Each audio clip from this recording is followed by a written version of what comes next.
my name is Edgar Poureshagh, and I'm the owner and sommelier of 320 Wine Lounge in Los Angeles, California. Today we are going to be baking a Brie. So, we're going to be using phyllo dough today, which is a little bit challenging to work with. I've prepped the phyllo dough by using a damp cloth, which keeps the phyllo from getting too difficult to work with. We're going to take about 3 sheets, and lay them out on our cutting board. We have to take butter and wipe down the dough as quickly as possible. This is going to give it that beautiful characteristic that we expect from phyllo dough, and at the same time help it cook more evenly. Next, we are going to take just a small dollop of Dijon mustard, and that's going to give us a little bit of acidity. It's going to give a little bit of spice to the dish, and you won't really be able to taste the Dijon per se. You'll just notice that the flavors are more enhanced. At the bottom, above the Dijon mustard, we're going to put just a little bit of these grilled onions that I made. Now I've grilled these onions with a little bit of kosher salt and red wine. I used a Pinot Noir from Santa Barbara County, which will also be the wine that we're going to pair to today. From here we are going to introduce our Brie. I have a beautiful, about 3 by 3 piece of Brie that we're going to settle down into the phyllo. So now we're going to put another dollop of these grilled onions on top of the Brie. Perfect.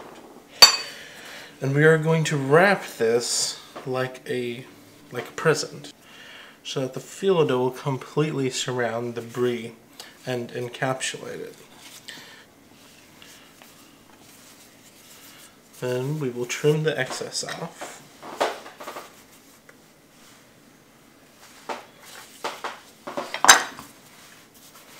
And now we're going to thoroughly coat the exterior with butter. But first we're going to put it onto our sheet pan. Sheet pan has been lightly coated with non-stick spray.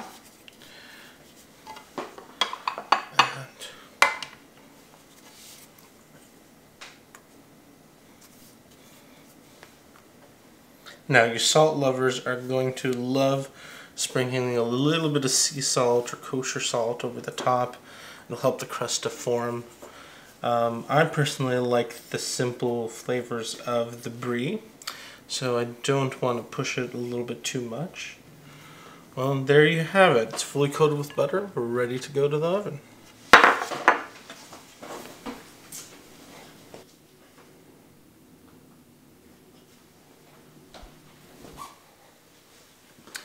And we are done. Now, I had basted a couple more times so I would open up the oven and brush a little more butter on it. And so now we have the finished product. There we go. Well, okay, now we're plated. Now we're going to take the red wine that we cooked the red onions in, and which is a Santa Barbara County Pinot Noir, specifically Santa Maria Valley.